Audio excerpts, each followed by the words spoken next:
r/ask Reddit. What's the worst house guest experience you've had? My aunt came to visit for what was supposed to be a week or two and didn't leave for almost a year when I was a kid. She redecorated my room and even put up pictures of herself. Now the running joke in my family is to randomly leave pictures of yourself around the house when we visit people. Mayo, that's so funny. Reminds me of a guy I used to work with who used to take pictures of himself and his family to IKEA. Over a long while he put them in the frames in all the displays. Nearly pissed myself when I went one day and spotted a pic of him on a beach somewhere in a bedroom display. That is hysterical. It reminds me of instant ancestors. Many years ago, my mother and I ran across a bunch of old framed photos at a thrift store. My mother bought the whole box. We hung a few of them up in the house with the old photos still in them. We call them our instant ancestors. He cranked my dad's speakers up to the max and blew them. They were from the 70s, so impossible to replace or repair. Then he clogged our toilet, grabbed a bunch of grandma's quilts to sop up the water. He then tried to stop the water by violently shacking the tank, cracking the bowl and dislodging it from its base. In a panic he tried to bolt from the house. His wet feet slipped on the wood floor and he crashed into a wall, leaving a nice body-sized impression. That's how my brother's friends was barred from the house. How old was this guy? How do people like this even survive in the world? He was 13 at the time. My uncle and his wife came to stay for a while. They got my room and I slept on the couch for a few months. No big deal when you're a kid, I guess. What actually ticked me off is that when they finally left we found out that they'd seriously messed up my room.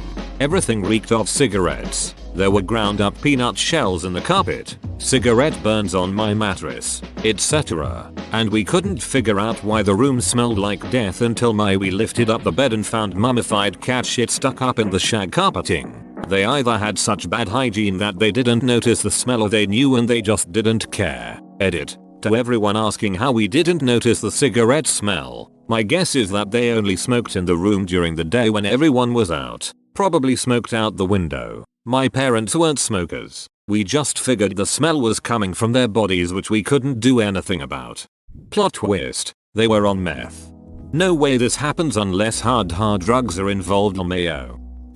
Housemate had people come over, order a pizza, decide they didn't want it and refuse to answer the door so they didn't have to pay, at 4 AM. Pizza guy could hear them through the door so kept knocking louder and louder. I eventually went to the door and opened it, then explained to the pizza guy what was going on, so that they didn't blacklist the property, and forced them to pay. As they were packing to leave the next day I noticed them trying to take some of my extra PS4 controllers by sneaking them into their bag. I'm normally an introvert, but already being cranky from no sleep I lost my shit at that point. Called them a disgusting thief and told them to gtfo. Controllers are expensive, duck those hoes. You'll duck those hoes even if they weren't expensive though. Come in my house and steal shit for.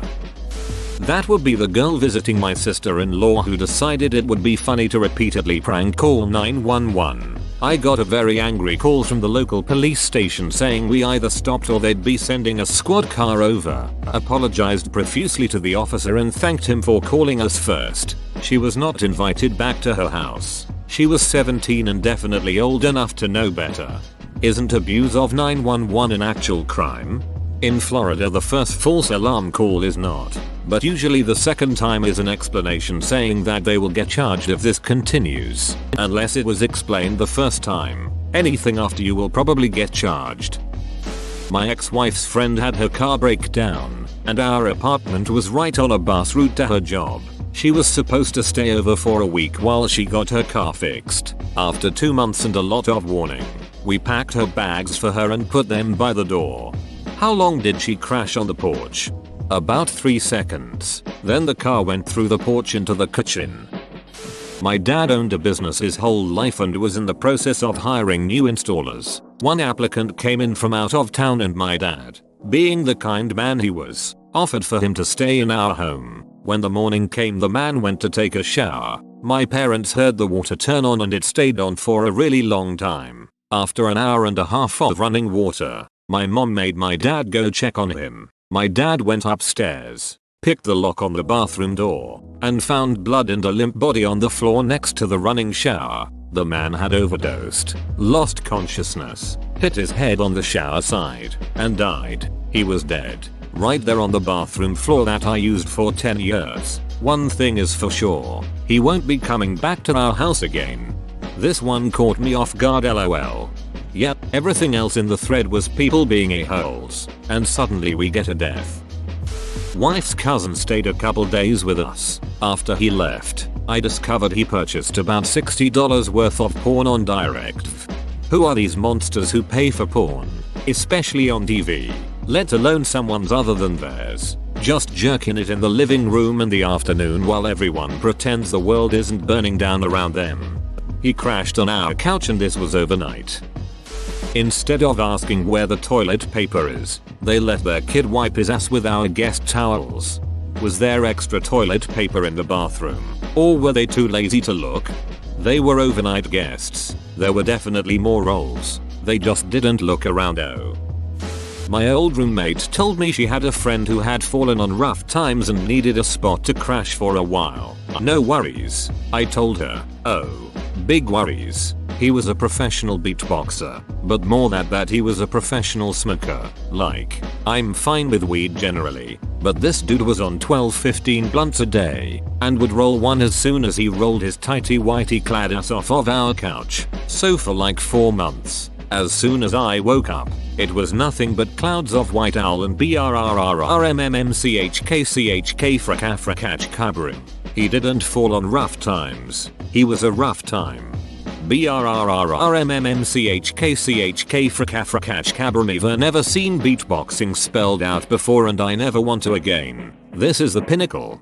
My friend asked if her brother, who I'd never met, could crash on my couch for the night. Her boyfriend wouldn't let him stay with them. My roommate and I agreed, just for the night. Then the next night, he got in a fight with the person he was supposed to stay with, and had to crash on my couch again. Stuff like that kept happening. Then he just stopped trying to find somewhere else to stay and started taking our spare key, staying out till I went to bed, and then coming in and crashing on the couch. His phone was off so I could never reach him when he was out unless he was connected to Wi-Fi. He got a job at a tattoo parlor and would brag about how much money he made, but never contributed or saved the money to move out. He blew it all on weed. I seriously don't know how someone could spend that much on weed. He was there for almost 2 months before he lied and snuck in a girl he'd met in rehab who had felony arrest warrants out for her. I'd said I didn't want her in the apt, and I caught them sneaking out the next morning 5 minutes before my alarm was to go off.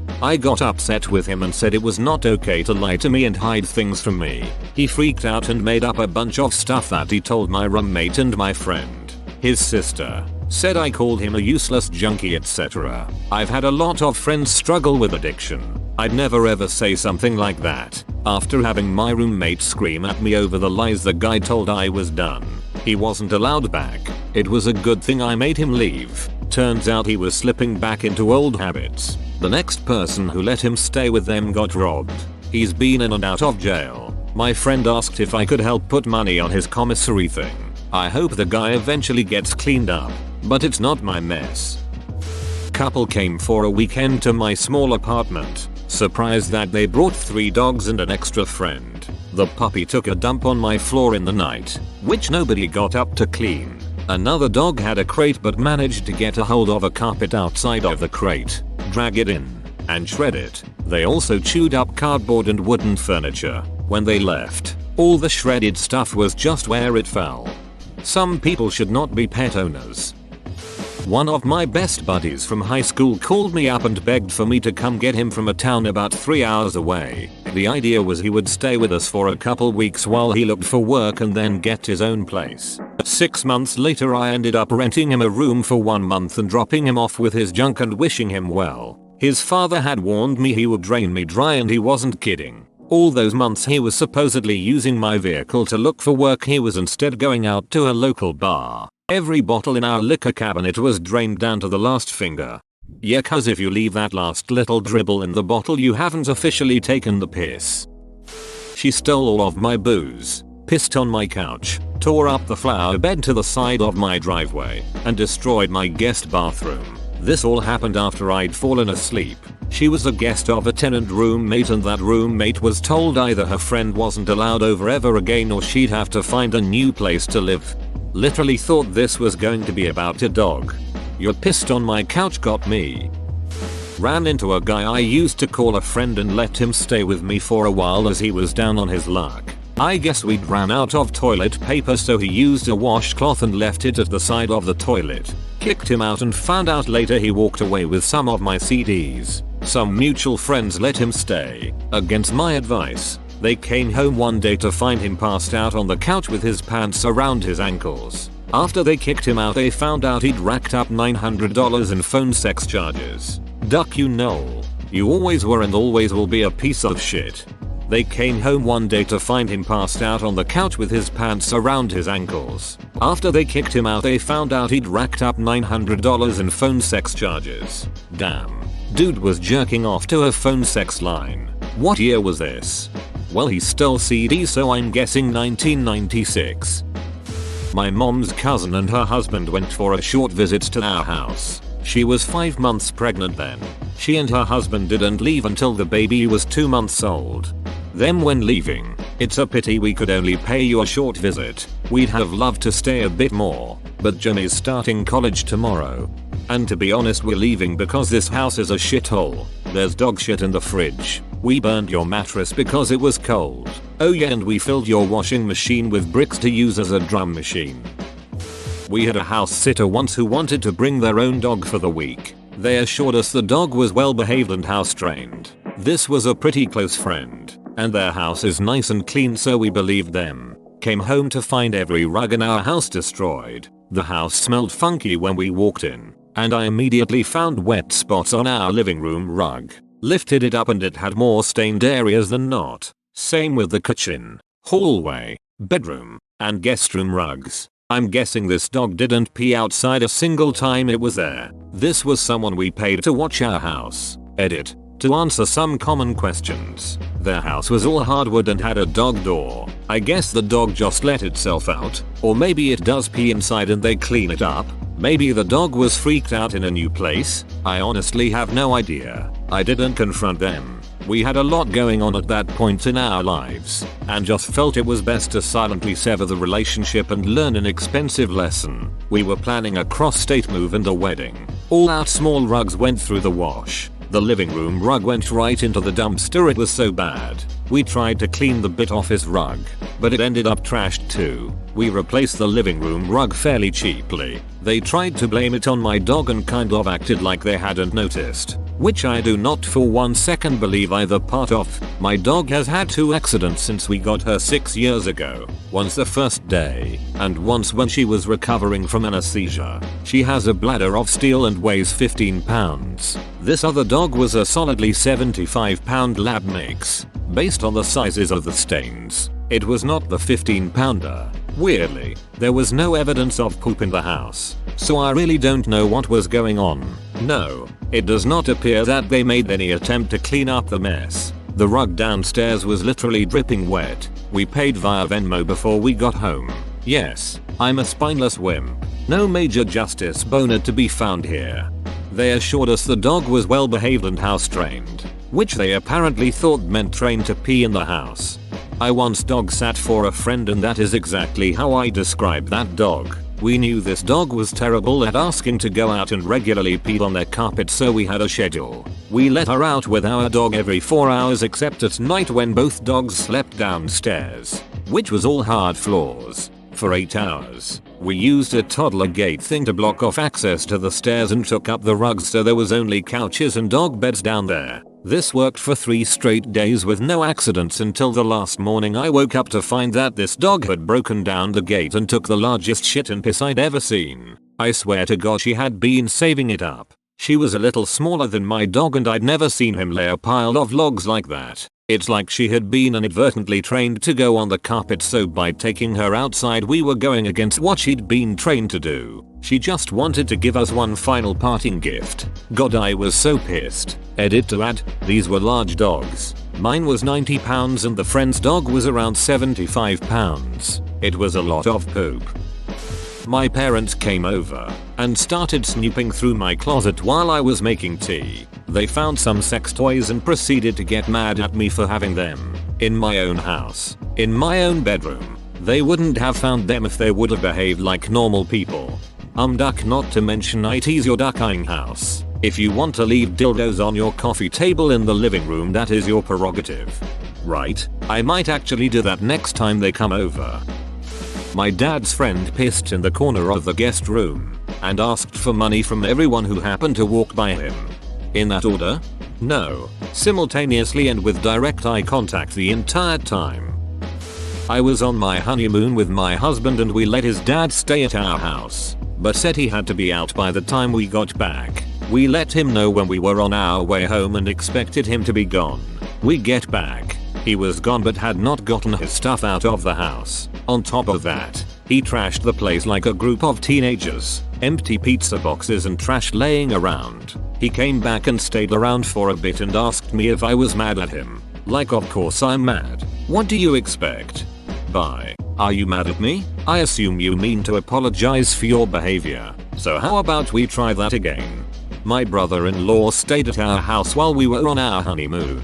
He had a girl over that he just met and they had sex in our bed and didn't change the sheets. They drank all of the alcohol in the house, including a special bottle of champagne that had been a wedding gift. I'm sorry about your Phil. What are some people thinking?